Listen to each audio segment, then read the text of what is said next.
Food sufficiency is just right next to security of life and property. Currently, farmers, the producers of this food, are threatened. So there's been fears of Nigeria being hit by food shortages, especially as the festivities draw near. Can this be helped, or should Nigerians just accept their fate that this Christmas and New Year celebrations would not be as elaborate as other years because of possible hike in the prices of food, which is what happens actually when demand exceeds supply? Well, let's talk about this on this episode of Special Report. You're welcome. I'm Ini John Mekwa.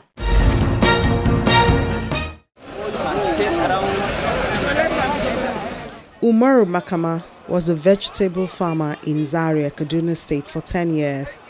But in recent times, he says he prefers to trade vegetables in Mile 12 Market in Lagos rather than stay in Kaduna State. He's even had to move his family to the southern parts of the country. He says although it's not as profiting as farming, but this is better for now. When this life now is very hard now, it's not easy like before. Before you have a security issue and something is very easy, but now everything is very hard. There's security, there's no any security in this Nigeria. We have so many our friends there when they are traveling, they are kidnapper and all these tourism people, they are killing people anyhow.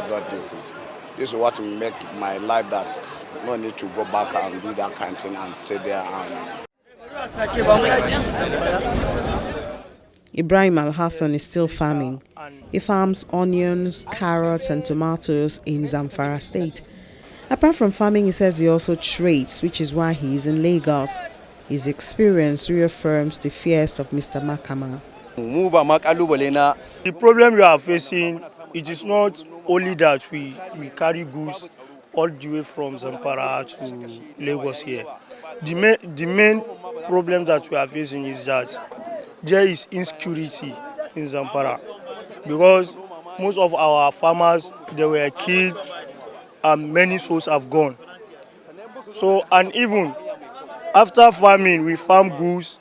So for us to go back to our farm, just to bring it out to load it will be so difficult for us because there are some hoodlums around the farm, being around with guns and some other instruments.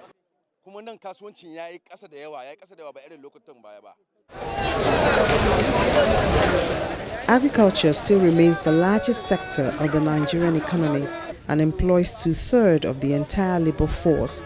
The production hurdles have significantly stifled the performance of the sector. Over the past 20 years, value added per capita in agriculture has risen by less than 1% annually. It is estimated that Nigeria has lost about $10 billion in annual export opportunity from groundnut, palm oil, cocoa and cotton alone because of decline in the production of these commodities. Most of these commodities are from the northern part of the country. Meanwhile, in the last few years, vast areas of southern Yobe, Borno and Adamawa have been under-cultivated or not harvested during the May to December main farming season as a result of attacks and conflict-related fears orchestrated by Boko Haram. Many of the internally displaced persons in northeastern parts of the country have abandoned their farms, agricultural activities and homes due to insecurity. The consequences is not lost on other parts of the country where consumers of these crops reside.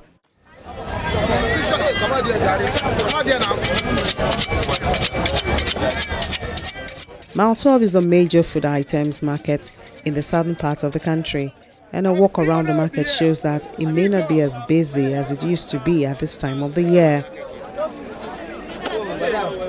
A lot of things have happened. One, even the atmosphere has changed. The season has changed.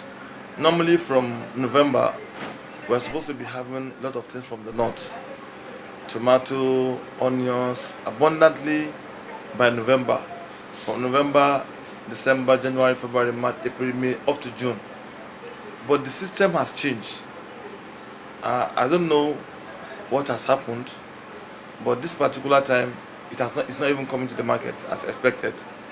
But hopefully by this December, we've seen onion has changed. It has begun to come gradually, not unlike before, when a bag of onion is almost 150,000 naira in the market. Tomato is about almost 20,000 naira in the market. Now it's a bit coming down. But the issue is, how many farmers are going to the farms? In some cases, farmer will be asked ransom for him to get to the farm and get what he has farmed. Market market should be 100% at all the time. Either festive period or not festive period, we usually have a lot of goods coming from different places from the north. But at this particular time, it's just 30%. And don't forget, Lagos has well over 20 million people. People still come from Ogun State, some come from Oyo State, and we have people from Benin Republic to also come and do their shopping here. They buy in large quantities to take it to their countries. Even though those ones are not coming. So I think even those ones are coming, it will be more expensive. But now that the situation is like this, federal government to do something drastically. It's not just on paperwork. It's not a theory. It's not just theory that you call people who don't have no business with even the farm. People who has no business with traders. Those are the people that will normally sit down with the federal government. They see all sorts of things for the government. They see everything that will suit the government. The government need to talk to the traders here. We are the grassroots. This is where people invest with just 1,000 naira and they survive. This is where people invest with just 500 naira. 1,000, 2,000. They survive in this market. So government need to come and ask what is the situation on ground, and they also need to go to the farmers and ask them what is happening, even though they knew. This is more serious than COVID-19. If there's anything more serious that government should take action on, is this. What government promised us, one, security, employment, that's what the government promised us. Employment, unemployment, they will take care of it. Security, they will take care of it. And economic. Those are things they promised us. And in fairness to you and I, me, Sheikh Usman, the chairman of this market, for instance, I don't know the language I will use. I just don't know which language I will interpret to my people here in the market that the rice they are selling at the rate of 7,000 naira 3-4 years ago now is 20,000 naira. How do you want me to translate that to them? Speak your English anywhere. But me, I don't know how I can interpret that to them. And the same problem has to do with agriculture. There is need for people, for government to take drastic action. While it is important to solve the challenges facing farmers in the northern part of the country, attention should also be given to the agricultural potential in states of the southern part. Lagos, with over 20 million people, is a major market for food items from the north, but it could also provide for its population. In areas like Ekpe, Badagry and other outskirts of the state, some individuals are already engaged in farming, but even here, there are challenges. What we are talking about, that the government really need to come up and support farmers. You can imagine, most of my boys use a hand. I have over 100 acres of land here. How am I going to use cutlass and hoe to cultivate all this bush? Because the agreement when we were transferred here, we used to be in another place. So when we were transferred here, the governor there, which was doing the administration of Fashola, said that they will give us bulldozers, they give us tractors. But immediately this man left, it's like the government of Lagos State dead once the governor left. The government can buy and subsidize or lease it to farmers, to cooperatives or clusters of farmers. For people like us that have a big farm like this, there's no need of sharing. They can give us like 2 tractors. You can imagine what we can do with 2 tractors in this over 100 acres of land. Is it vegetable that we cannot do? Is it cassava we cannot do? Is it rice? Name it. If you go to our pineapple farm now, it's entrenched with weed. And we are preparing for the rainy season for tomatoes, for pepper. So how many laborers? And we've been having problem with manual labor anyway. If there have been other enabling environment, all the money I'm channeling into infrastructures, you can look at the road, at the poles. I'm taking my life down for almost about 2 kilometers down here to get electricity here to power my farm. The security I have to provide. I have almost about 5 boreholes in the farm. So if I have used some of this money with me, I will be able to use it to buy tractors. Look at the whole fence because there's no security. We planted plantain, we have over 50,000 units of pineapple. But the people invaded through the back. So you have to do the fence. You can see that it's a newly done fence. So had it been that there's security, which government is supposed to provide for every citizens, then all this money could be able to channel into buying tractor. But anywhere you go in the world, there's not much profit in agriculture because of the nature of it. So this is why the government always support farmers. All over the world, we keep on saying it that farmers are supposed to be the richest people in the world. But not so in Nigeria. In Nigeria farmers provide everything for yourself. And at the time you even produce, to even sell is a problem because we don't have no price control board again.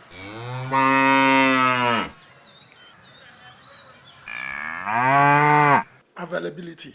A former special assistant on food security, Honorable Sani Okolawon, says that the state is currently providing about 15% of its needs, with plans to do more. In 2019, the target of the government was to empower 10,000 youths and women into agriculture to maximize the state's limited land and create value. We have issues bordering on land. Our land space is minimal in Lagos. About a quarter of the land available is waterlogged, and the rest are being used for real estate development, for residential and all of that. Those that were earmarked for, farming activities, agricultural farm, are being encroached. These are issues. So the more the states try as much as possible to create opportunity for land availability for farming, you see people, unscrupulous people, going to encroach on such lands. And that's why Lagos created ALA, Agric Land Holding Authority, so that there can be food sufficiency. And they were looking at aeroponics, hydroponics. These are systems of farming where you don't necessarily have to use land, And, but it is very expensive. So we'll get there by the grace of God. And when we're talking about food sufficiency, what we are still doing is subsistence farming. We need to gravitate from there to commercial farming, where mechanized farming will be encouraged. The era of hoes and cutlasses is far, far, far gone. If you must be food secured in Lagos State, we must embrace commercial farming, where mechanization will be, encouraged, but it's also expensive. Unless we encourage investors, foreign direct investment, to come into the country, and for that to happen, there must be security of lives and property. People must be enticed to see the need for investment in Nigeria. But with all that is happening, every investor wants a secured investment. So you want return on their investment. They are not Father Christmas. So unless people who has that resources, enormous resources, it requires enormous resources to invest in mechanization. And when they invest, that resources must be secured. In southeast Ebonyi State, rice seems to be a comparative advantage as the state has been engaged in the production for decades. Signboard of activities related to milling of rice is conspicuous. Tens of women have found work here, as reports say that the industry has about 62% of its employees as women.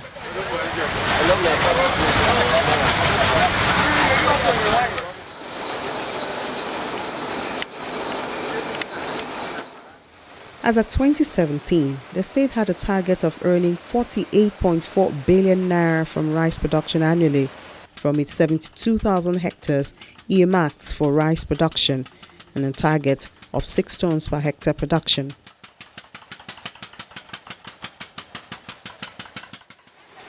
However, this has been difficult to attain considering the lack of high technology in the production process.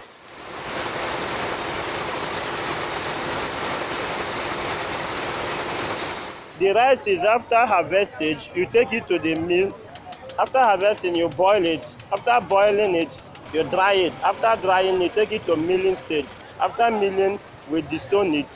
Then we market it. So here we kind of depends on selling and buying. It is a market area since its existence. So Abakaleke rice mill is known for production of rice and processing. So on the need for that, we are appealing to the state government to help us through His Excellency Engineer Apostle David Nwezomai to extend his good work to the people of Abakaleke Rice Mill by renovating the industry because it is made up of old equipment, by bringing a modern machine, modern techniques, whereby the machine will process the rice from the first stage to the final stage, which is packaging. I'm into foodstuff business. I've been traveling from state to state to buy goods. So and we knew, I was happy when they tell me that the price of Abakaliki rice is down. Then I was happy that I'm coming to my state to buy market because Abakaliki is my state. Ebonyi state is my state. So for me to bring in money to Ebonyi state, I was very, very happy. But when I come here now, it was a disappointment in my own side. What I want the state government to do is that if they can help the farmers so that the price will be at least equal price in other state price, so that people from other side will be coming here. The engagement of the women does not end in milling. They are glad to do away with the shaft, which they take to another location with the intention to pick out what rice is left for their consumption.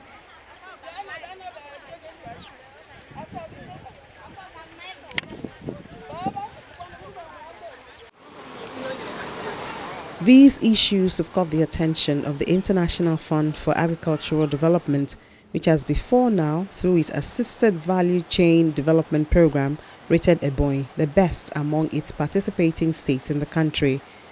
According to IFAD VCDP National Advisor Fatima Mukhtar Buhari, Ebonyi State has the biggest rice mill clusters in West Africa, following the VCDP tremendous investment in agricultural development in the state.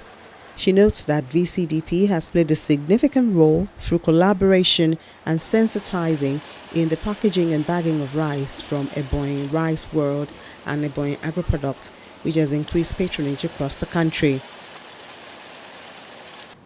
The primary goals of IFAD VCDP is to reduce poverty and the sustainability and to enhance accelerated economic growth, while the specific program development objective is to increase the incomes and enhance food security for an estimated of 53,840 rural poor households engaged in production, processing, and marketing of rice and cassava in the targeted 63 local governments of the 9 targeted states, to enhance a sustainable basis.